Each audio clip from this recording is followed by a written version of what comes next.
think I've had a really privileged, lucky go at life so far here where, I've had this opportunity to take a chunk of time off in my 30s and not only do that, but do that in a community like Jackson, Wyoming, that's loaded with really hyper successful, affluent people, and getting to see from these people who they won the game, right? And I didn't want their life. So, and I could see, especially in the folks who have an adventurous streak in them, you could just see in a guy's eyes. You're sitting there talking about what you did on a random Thursday afternoon, and they're like, dude, keep doing it, and they won. They're the winners. They're not sitting there filled with regret, like, oh, I wasted my life working too much. What's up, y'all? You're listening to the Carrot Cast podcast, the podcast with a funny name, but a big mission. We help thousands of real estate investors and agents grow rock solid mindsets, do better marketing so that you can build a business of freedom and impact. I'm your host, Trevor Mock. Let's dive into today's episode. What's up, guys and gals? I've got a question for y'all. And I've got an amazing guest. I met at Carrot Camp here this past year and a half. Many of us are going for retirement. Many of us are maybe looking to have a weekend off or a week off or maybe a month off. Well, our guest today took a decade off, took 10 years off from work as a real estate investor. And we're going to dive into how he did that. He did it early on, and he made this conscious decision to say, I'm going to chase life rather than just income. I'm going to chase the zest in life. And before I introduce him, I'm going to read this passage from a note that he shot me before we started hopping on this podcast. But Brady, my guest today, says, the goal is the path. I believe that you can't get fit by working all the time. You can't improve relationships with family and friends by working all the time. You can't get close to your dream life by working all the time. You have to build those other muscles, bonds, habits, passions, and ways of life along the way. Otherwise, you're at serious risk of finding yourself old, unhealthy, wore out, bored, and trying to remember what it was that you were hoping to do when you finally got to quit working. Don't defer your life. It may not be there when you finally get up from your desk. I'm going to introduce my guest today. Brady, dude, welcome on the podcast, man. Trevor, it's good to see you. I'm excited to have you on here, man. So we originally met at Carrot Camp. You drove over here in your travel van, got some mountain biking in, and I absolutely loved it. We'll talk about your presentation here in a bit and why I'm so pumped that you're on here. But it was really compelling. A lot of people in the room had done really well for themselves business-wise, but I can tell you every single person at that Carrot Camp was looking and going, man, I want what that guy has. So welcome on the Carrot Cast, man. Pumped to have you on here. Yeah, thanks for having me. I'm super excited to be here. So let's give people some context before we dive into your philosophy on life and work, which I love, and I want more of our Carrot community to soak this in. Our mission here at Carrot, the stated written mission, is to help people build businesses of freedom and impact. And sometimes we get caught up in businesses to go after finance and whatever. Right. And so we want to flip it around. But dude, who are you? Where do you live? Where are you going right now? And what are you currently doing right now in business? Yeah. So like Trevor said, my name's Brady. I am a wholesaler and flipper based out of Victor, Idaho, which is a little bedroom community at Jackson Hole, Wyoming. So in the middle of nowhere in the Teton Range in eastern Idaho. And so I am working, essentially my market is the whole southeast corner of Idaho currently, and working right now on going virtually into one or two other markets as well. So cool. And dude, so when you showed up to Carrot Camp, it was a spring Carrot Camp, I think, wasn't it? Or was it a fall of 2020? Yeah. Spring? It's about a year ago. Cool. Yeah. So Brady was at the spring 2021 Carrot Camp. And I seem to remember at that time you were just getting back in the saddle of real estate, right? Yep. So kind of let people know where you are right now in the whole scheme of, let's say, the last 10 to 15 years of your life. You took a decade off. And what did you do before that decade, before you took the decade off? Then we'll talk about the time off here in a bit. But yeah, you're doing real estate now. What did you do before? Yeah. So the story overall, I'm originally from Western North Carolina, from the Asheville area. Come from a a family of contractors and real estate nerds, and so before I even got out of undergrad in Asheville, I started a what was mostly um, kind of a Burr strategy buy and hold company. I would flip probably half of the properties that I renovated, Mm. and I was really active with that from, you know, really active from probably 2003 to 2008 before the downturn. Mm. And then, as kind of simultaneously as the market was getting tougher and confusing, I was also kind of at a burnout stage. I realized I had already started going back and forth to Jackson, kind of really getting into big mountain skiing and adventuring. And I realized that when I went back to North Carolina, I would do nothing but work, Mm. insane hours, and just work myself to the bone while I was there, basically to hit escape velocity to get back out and Mm. go back into adventure mode. And um, I just kind of hit a burnout phase from that. And so I decided, I came straight out of undergrad, went right into business. I was right on that, fast track. And I just wrapped up my portfolio. I hired a property manager, and I packed everything in a van Mm. and drove out to Jackson with the deliberate idea of, I'm just gonna work in restaurants, work at night, ski and ride mountain bikes and chase elk around, and do all that stuff during the day. And next thing I know, I looked up and 10 years had gone by. Dude, that it's so cool, man, because like you said in the note that you sent over, it's so easy for us to have these goals that are 20, 30, 40 years out or whatever, where once we finally hit this goal or once we finally hit this income goal or whatever it is, then we will do Right. X, then we will finally enjoy things or whatever. And there was a book I read, and it was a couple of years ago. I can't even remember the name of it now, but the whole concept of the book is what you're talking about right now, where the guy had said, "Hey, so many of us have this dream to go travel to Italy or Greece or whatever, but we save that until we're in our whatever 60s, 70s, maybe even 80s." Yep. And he said, at that point, we're not as able bodied to go walk around in the alleys, the alleyways of the city, and walk up the hills and like do it with full zest in life. And he said it's important that we do that now. Like you said, you don't know when that's going to come. Dude, so what was the big? You mentioned you got burnout. You started to package up your portfolio. Did you have enough passive income coming in at that point to help you live on, or was that where the working at the bars and stuff like that and just doing the random odd jobs, was that filling in for the living expenses? Yeah, no, I didn't rely on that portfolio a lot for living expenses. I think what it allowed me, that I really took a lesson from, it allowed me to know that I had a long-term plan. Hmm. So if I was tending bar and spending every dime, I still wasn't spending every dime. Yep. And so, it kind of allowed me to go into, ski bum mode, for lack of a better word, Hmm. without actually having nothing going for me. Hmm. So that gave me a lot of peace of mind. And honestly, in that period of time, it was survival mode. I mean, I don't remember Yep. if you were invested in the downturn, but there were a couple of years there Yeah. where it felt like the earth fell out from under us. So um, I certainly wasn't relying on the real estate to feed me, but Yep. I was making my work choices around what fit, the lifestyle I was looking for. So it gave me the room to do that. Dude, so when you came back to Carrot Camp, you were wanting to get back in the saddle of working.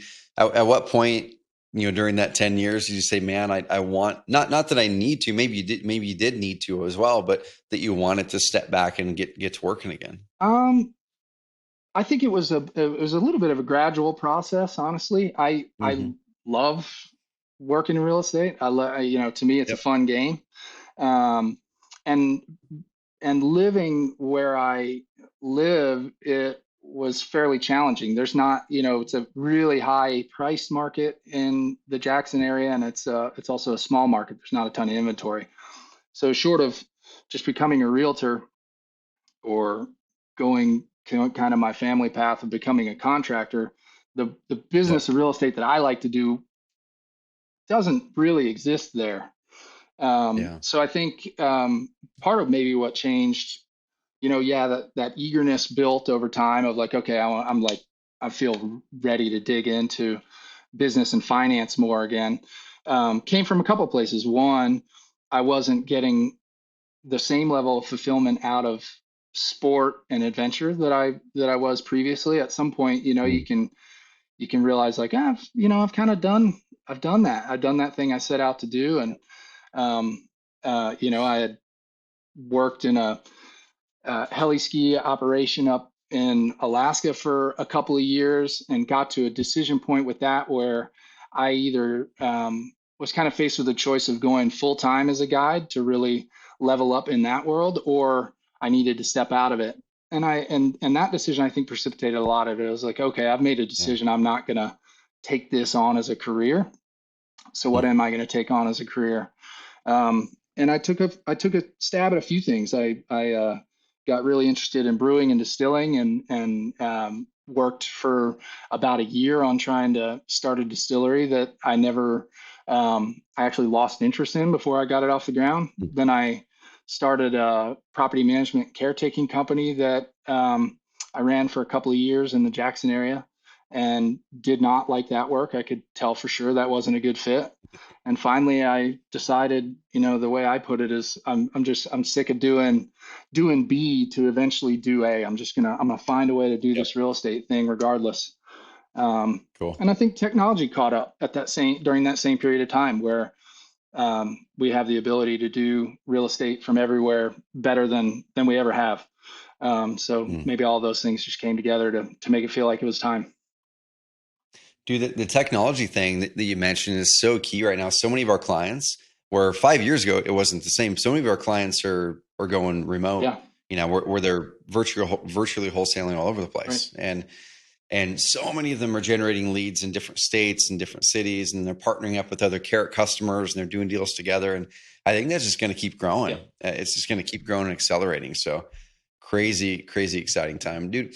One thing that you mentioned, I want to dig into the 10 years a little bit more. Okay. So you talked about the before 10 years, and for people listening to this going, hey, Brady had amazing chance to go around, experience things, worked a lot of odd jobs, like you said, to survive, but also you were really living at that point too.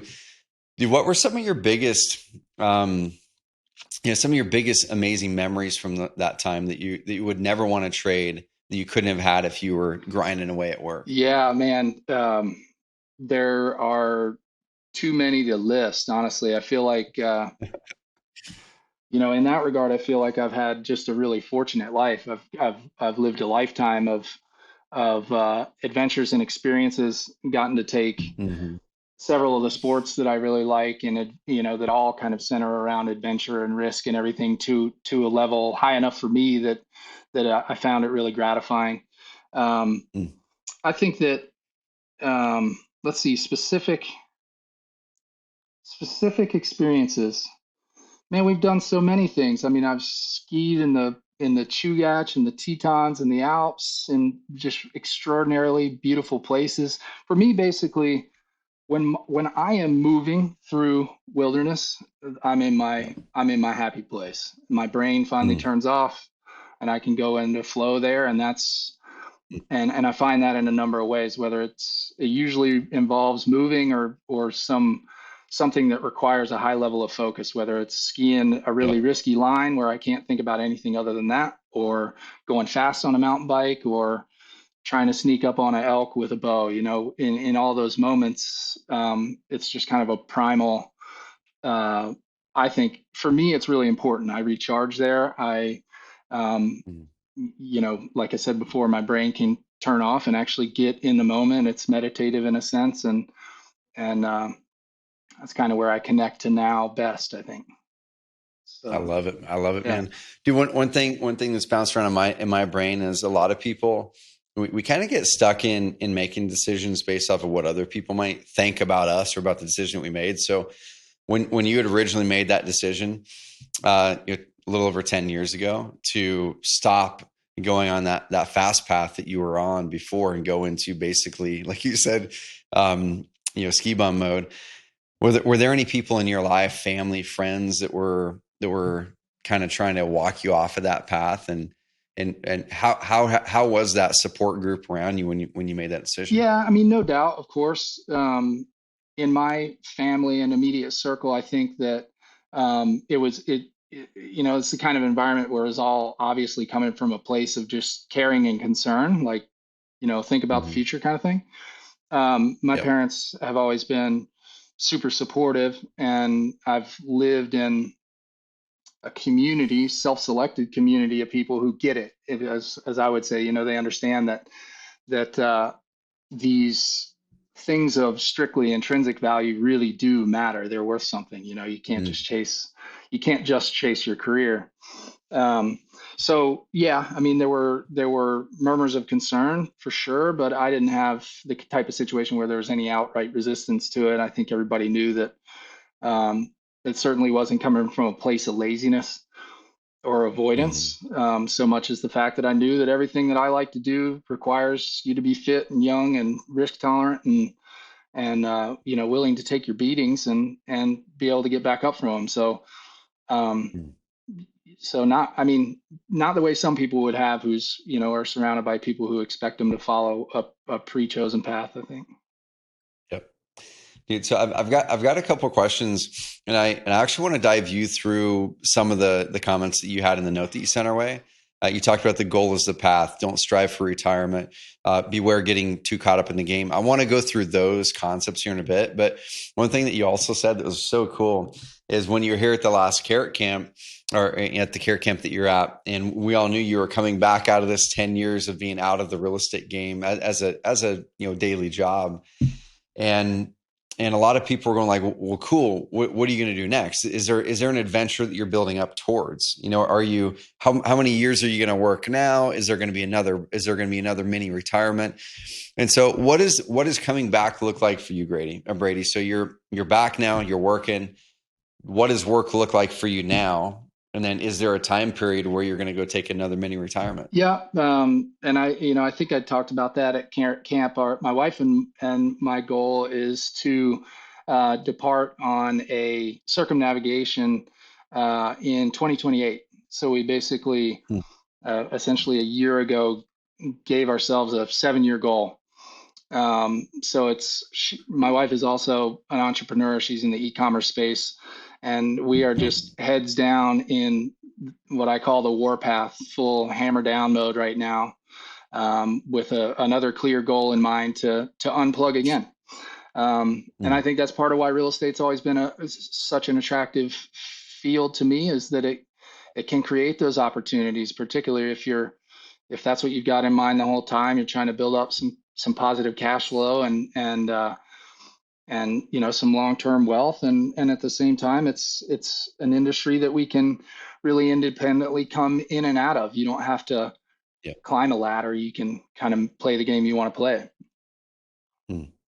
So that's a great point, man. Right there is structuring the business, structuring your real estate business specific for that end goal in mind. Not the end goal, but the next milestone in mind of you guys being able to pull away from the business for a long period of time again. And I think a lot of people, as they're starting their business, they're not thinking about 5, 7, 8, 9, 10 years out. They're thinking about how do I get a check tomorrow? How do I get a check in 90 days? How do I get from zero to $100,000 this year? And then they hit that and they go, how do I get it from zero to, or from $100,000 a year to $100,000 a month? Right? It's usually just chasing down the next rung on the income ladder. And so, what are you doing right now, Brady, with structuring the way that you're tackling real estate to make it so when 2028 comes, the business is set up in a way that it supports you versus you supporting it? Um, well, several things. Well, partly influenced by you. Honestly, my personal inclination, to my own detriment, is often to do things really independently and on my own. And through conversations with you and others, my thinking shifted around that a little bit. I've been working on building a Cool. team and duplicating and replicating and improving myself, uh, through that. I also feel that, again, technology is a big part of it. We Mm. there's nothing really that says that we're even going to have to stop working to do this. And I Yep. don't want to stop working. That's not the goal. That's what a lot of people I think are confused about, is that you're either Mm. in a very structured 9 to 5 in one place, traditional type of Mm-hmm. life, working, focused, or you're doing these other things. And I don't really think it's an either or question anymore. It's more of an yes and type situation where we can do both. Yep. And I love work. I want to have work. I get bored if I am just hanging out doing whatever, totally unstructured. So but I think also real estate just it's a special field in that it really inherently lends itself to building independence over time, as long as you don't over leverage Mm. yourself too much, and you don't and you have a focus on long-term income. I mean, the like I was having a conversation the other day with a friend who was complaining about a tenant, and my philosophy is, tenants are the easiest employees in the world. You don't even have to talk to them. Yeah. So I think real estate really lends itself to that goal of independence. I think that's why we hear about it so Mm-hmm. much. The challenge more than actually building independence through real estate is cashing it in when the day comes, because Yep. you know this. I mean, it is inevitable. It's an inevitable part of the process that the last deal you choose to walk away from is going to be the biggest, best deal you've ever looked at. It's Mm. always going Mm. to be. That's Yep. just the way it works. That's evolution, right? So, Mm. um, to me, you just have to be willing to place the value. You have to keep score in your own way. What's important to you, Mm. and be willing to put value on that in the face of potentially losing income or losing your next the next big thing. So a lot of it just comes to Man, so priorities. you said something that I resonate with so much. I just finished a book. I think I've got it here somewhere. It's probably in my truck. Called "The Gap and the Gain." And the gap and the gain. For years, I think even taught it at one of the carrot camps, where you have to have a gap, right? Where it's like, where am I currently today, and then where do I want to be? And I've been so guilty of operating in the gap a lot, throughout my life, because I'm an ambitious guy, and then you set a goal and then you hit it, and you're like, oh, that's kind of cool, but you just sail past it. You set a new goal, and it's not healthy. It's a good challenge, and it's kind of fun having that challenge, but it's kind of like sports. We played college baseball, and we'd play a game or win a game, and you'd be pumped the second that you won it, but then bam, it's like game's over. You just move on to the next game then Right. mentally. And when I read this book, I absolutely loved it. And where it talks about the gap is healthy. You should have a gap because that's for motivation. It drives you forward. But it's not what you measure your self worth or happiness on. You measure your self worth or happiness on your own scorecard, Right. right? Which is like, where did I come from, and where am I now, and what progress have I made? So when you said that, you measure it based off of your own score, your own scorecard. Dude, let's talk about that a little bit. So where the traditional real estate world, the scorecard is a number usually, right? It's a financial number. There's a lot of numbers. There's hours of time off. There's hours with kids. There's amount of miles you can run. Those are all numbers. But usually in the real estate space, it's how much money are you making, like how much deals are you Right. doing. How do you measure, like, what's your internal scorecard that is just yours, and you're driving it to be, purposefully driving towards a purposeful and happy life? Yeah. I mean, the way I have it written literally on my goals is time, location, and financial independence. Cool. So if one's coming at the expense of the other, then we're out of balance. Um, and and yeah, again, it's just one of those things. I think I've had a really privileged, lucky um, go at life so far here, where um, I've had this opportunity to take a chunk of time off in my 30s, and not only Mm. do that, but do that in a community like Jackson, Wyoming, that's Beautiful loaded place. with really hyper successful, affluent people who I was interacting with on several bases. Usually through the service industry or caretaking or whatever, and getting to see from these people who they won the game, Yep. right? And I didn't want their life. Yep. So And Yep. I could see, especially in the, in the folks who have an adventurous streak in them, you could just see in a guy's eyes. You're sitting there talking about what you did on a random Thursday afternoon, and they're Mm. like, dude, keep doing it, and they won. They're the Yeah. winners. They're not sitting there filled with regret, like, oh, I wasted my life working too much. They, Mm. Yep. so Mm. yeah. So I mean, you like farming analogies, right? Like how smart would you think Yep. a guy was who planted a big garden and didn't eat any of it? Like Mm. you gotta Dude, reap it, right? So that's good right there. That is good. That's really good, man. Dude, I want to jump into a few points that you'd made in the note that you sent through, and you mentioned the goal is the path. And I'll give a little bit of context. I want to toss over to you. You said the goal is the path. I believe that you can't get fit by working all the time. I know I read this one before. You can't improve relationships with family, friends by working all the time. What advice could you give someone who's listening to this podcast right now? And maybe they are working all the time. Maybe they've been in business for 7, 8 years, 5, 6, 7, 8 years. And I'm mainly talking to the people who are not in that startup mode, that startup grind. Because anytime you're starting something, y'all, especially yeah, starting something worthy, you've got to work a bunch. Like, I don't want anyone that's listening to this podcast to go, oh man, Trevor and Brady are telling me not to work very much. I just started last week. It's like, no, you got to work your butt off in that first early days. But I'm talking more to the guys like me. The guys who maybe have been in real estate for 4 or 5 years, they're making their good income and they're looking at what's next. And they might have that little bit of pit of, am I spending my time right? What kind of advice would you give them? yeah, no, and I agree with you on the work side. I don't want to come off think I don't. I think there's an easy way because I certainly don't think there is. I mean, I call it the suck period. It's inevitable. You've got to build momentum, right? Yep. So, um, but how to keep that in focus, I think, um, for one, you've got to, I think you have to prioritize. What I mean by that, you can't get fit by working all the time, is that I think we all have these goals. I don't, there are some people who are strictly motivated by money, and if you find that Yep. fulfilling, that's great. Go for it. Go get as rich as you can possibly get. But I think that's a minority of people, really. I mean, most people want to have Mm. enough money and to live at the level that they want to live, but their other priorities are fitness and having a good relationship Mm. with their wife and kids and all these other things. So to me, you need to build them, try to build them into your daily or weekly habits. I think giving those things space on your planner, and doing it, at a level of priority where they don't get pushed off, staying active in them throughout. I've done a Mm. lot of travel, been all over the place for surfing and skiing and everything else, and I can't tell you how many times I see people in these places that we go and they finally got there, but they're like 65 and they can barely get out of the chair.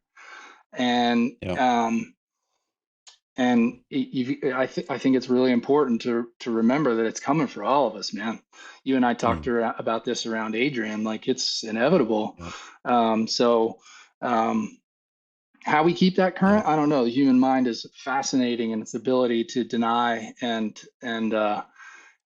like put that at the back of our minds, but just I think being that mindfulness that um, we got to take advantage of now and continue to prioritize those other things that are important. I mentioned in that you mentioned it before we came on, and I actually, it's been so long since I wrote that I forgot what I wrote on there. But again, that um, thing from Gary Keller, from the one thing, that Yep. quote that he has in there of life being a juggling act.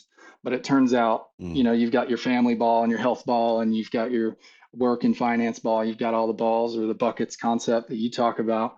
But as it turns out, uh, the work ball is a rubber ball and all the other ones are Mm. glass. And just Yep. keeping that concept in your mind, that if I lose my health, I can't necessarily get it back. If I lose my family, I can't Mm. necessarily get it back. But if I miss this meeting this afternoon to go do this other thing that's important, I can probably reschedule that. Yep. Yep. So Mm. Dude, that stuff right there is powerful. I love it. So, dude, the second point that you made actually is right off the heels of the first one, which was, hey, you can't, you know, get in shape, you can't be healthy, have the best best family life if you're working all the time. Then the next one is, it's not counterintuitive. It's like the other side of that coin, is you say, but I don't strive for retirement, right? Yeah. You're not striving to just hang out all the time and sip margaritas. I was listening to something the other day. I think it was an older interview with Joe Rogan and somebody, I can't remember who it was, and they were both really well off. And Rogan, I think, asked the guy, it's like, why do you keep working? And he goes, well, and the guy goes, well, a lot of people's dream, they think, is to go to Mexico and like retire down in Mexico and sip margaritas all day. And he goes, they could maybe do that like once a quarter, For like, 3 days. you know, like a Yeah. day every 90 days. I can't do that every day. So I've got to do something then. So you don't strive for retirement, man.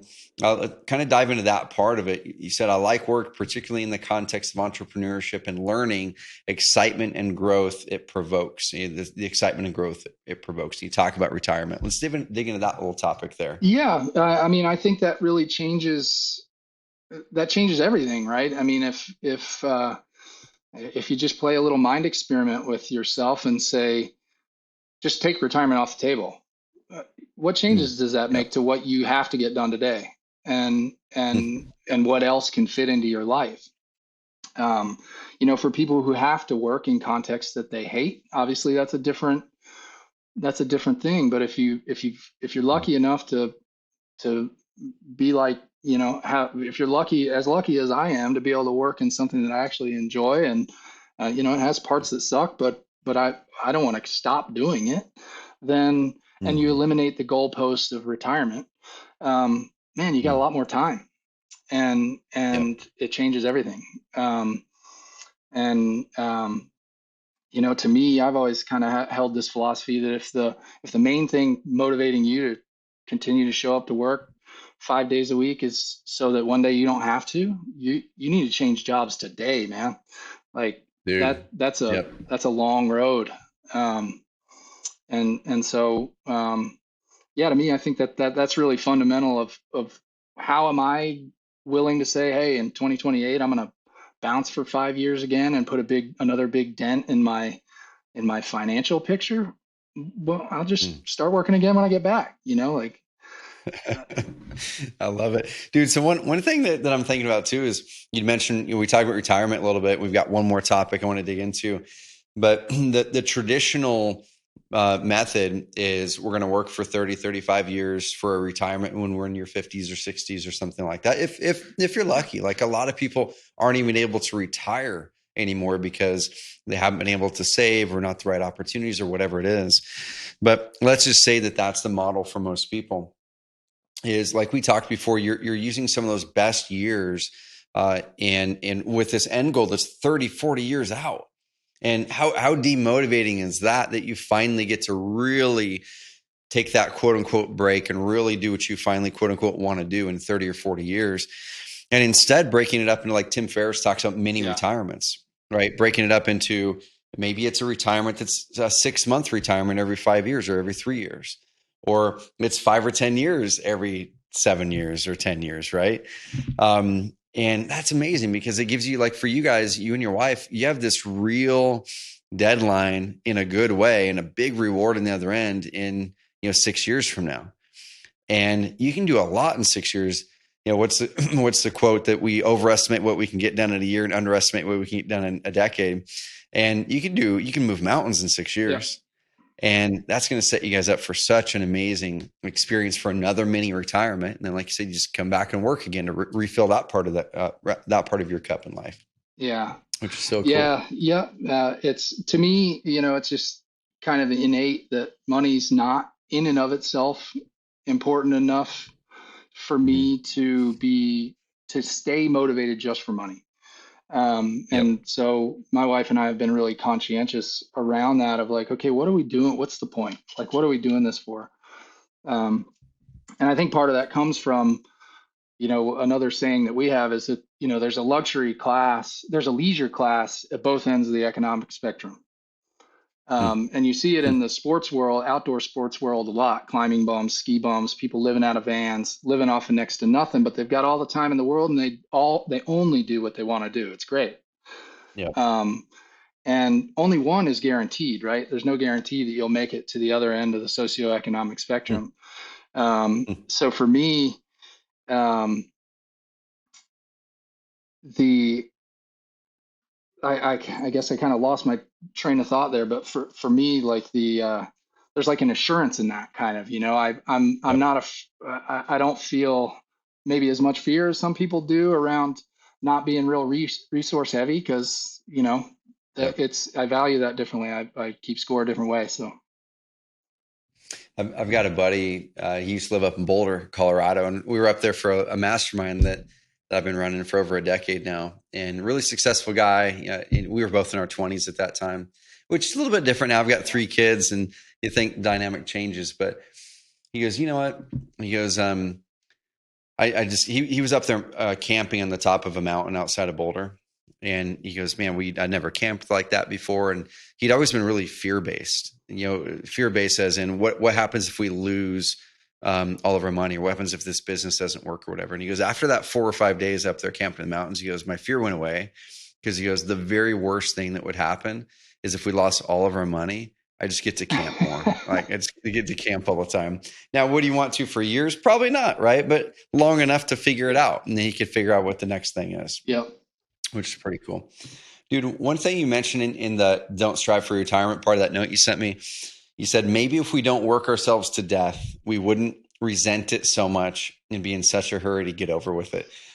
You need to take that little quote, man, like put it up there for a quote on Instagram or whatever and share it with people, because that thing right there, I think, is like people that hear that. I'm going to read it again. It's probably like, it's so piercing where I think it's going to create convictions for people.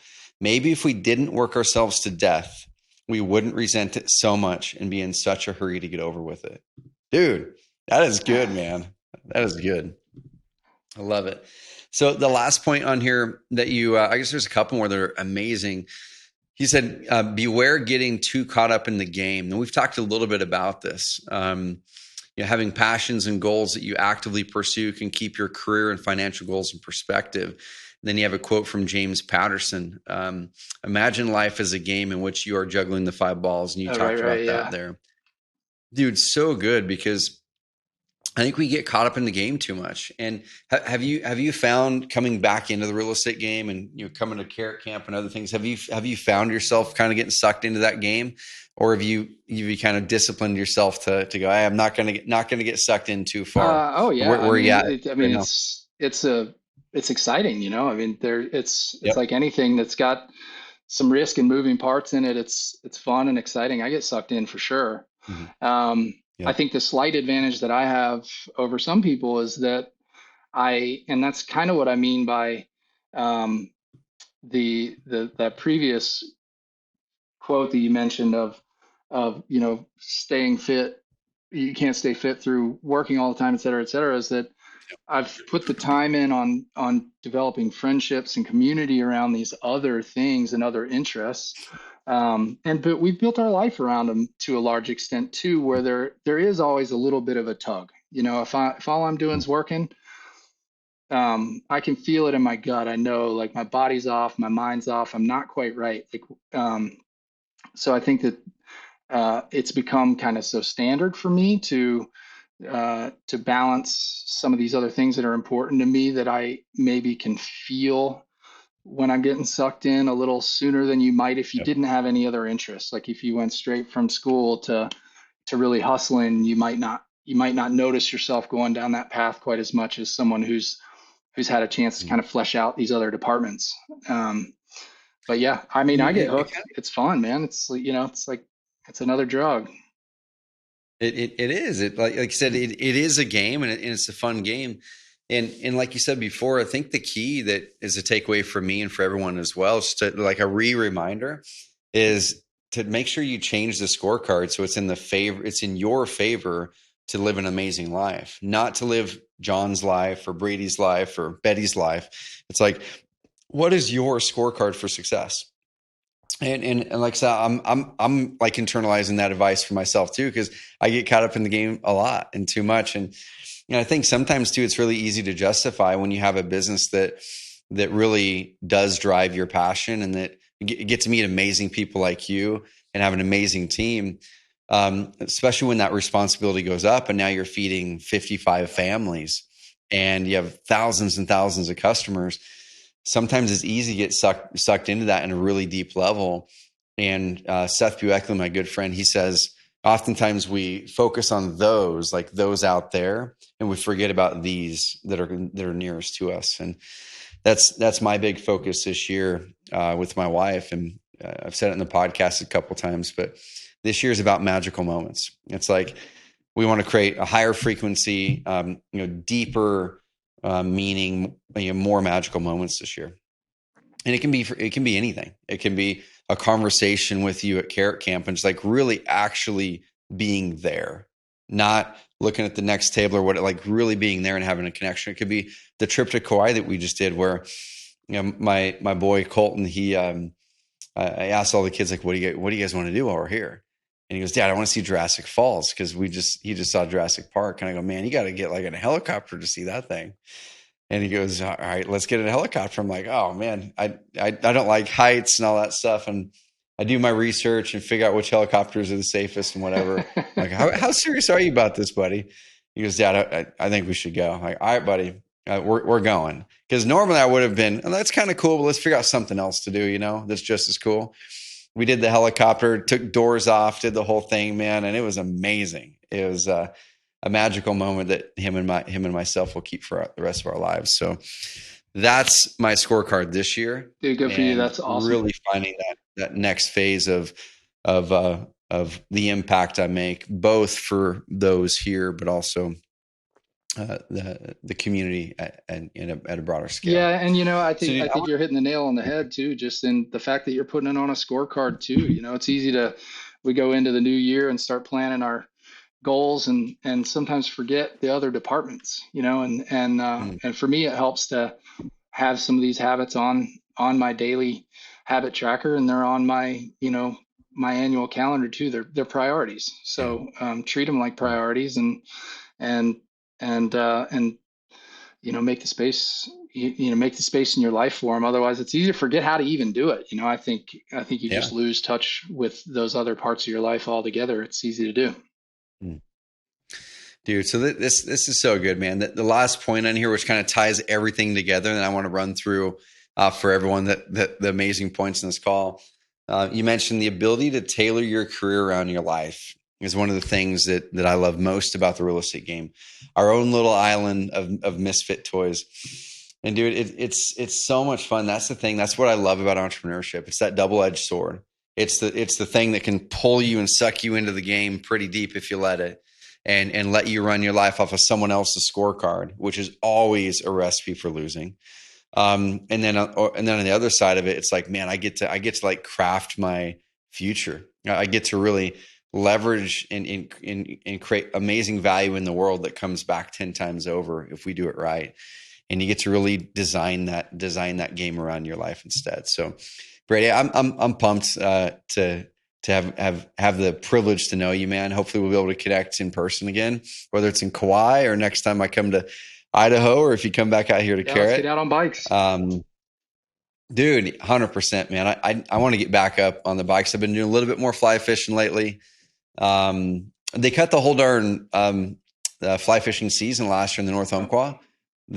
From April through November, they shut all fishing off for the whole river because that fire that came through right before you had come through, and we didn't get a good snowpack. It made it to where the water heated up a few degrees, and it just made it really tough on the steelhead. Yeah. So didn't get any fishing in last year on the North Umpqua River, and it's back open again, and excited to get back out there. And I'd be pumped to get on a mountain bike with you.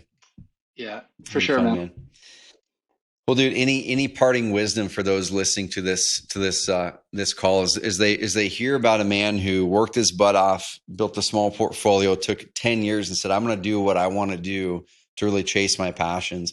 And then after that, diving back in and saying, you know what, we're going to work our butts off for another 6, 7, 8 years and really build something that we enjoy and build it for that next phase of our life, then we're going to sail around the world.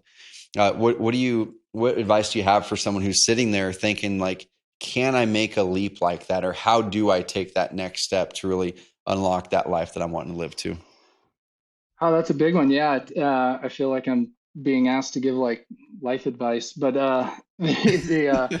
yeah, I would just, I would encourage people to, spend some time with their mind, however that looks for you, and try to give yourself the space to listen um, to your own gut. I mean, when you see somebody who has the thing that is the result of what you're doing every day, is that an enviable life for you, or is it Hmm. just the next step? And I think it's easy to lose track of kind of where you're headed if you don't take Hmm. the time to say, what's my picture? What do I want it to look like? And Yeah. does this next decision in front of me line up with that? Or will I, how much would I regret saying no to this? Is this something I need to say yes Hmm. to? So, that coherence thing, taking the time to build a vision and then having the, the guts to continue to live in alignment with that, I think is a lot of the struggle. Dude, I love it. Brady, man, I appreciate you joining us today and sharing your journey. I'd love to have you back on and do a checkup in a year or two and just kind of see how that journey is. And also let's connect, dude, and see if I can help unblock anything for Yeah. you as you go to build up that business again. That'd be awesome. That'd Yeah, be I'd love fun. to get back Hey on. You guys, guys can hold me accountable and make sure in a year or so I'm not just nose to the grindstone. there we go. Let's do it, man. Well, guys, take this advice, take this conversation that we had today, and really take at least one big thing away from it. The thing that Brady had said it there at the end of really create that vision, create that clarity on where you want to go, who you want to be, and look at the people that you may be idolizing and ask, do I really want that life? Am I really moving towards the direction that's actually going to help me reach my vision? If not, adjust it.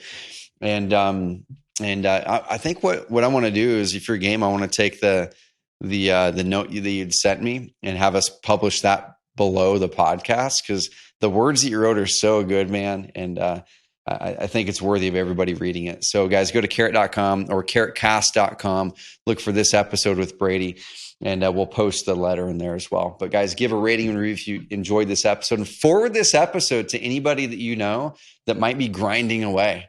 Any of those entrepreneurs that are just grinding and grinding and grinding, send them this episode, because this episode could literally change the course of their life and move them back towards freedom and impact and away from chasing that income ladder. So Brady, appreciate you, man. Appreciate everybody in the Carrot community for listening. And we will talk soon, dude. We'll see. I'll see you in person hopefully Thanks, soon. Trevor. Good to see you. Thank you.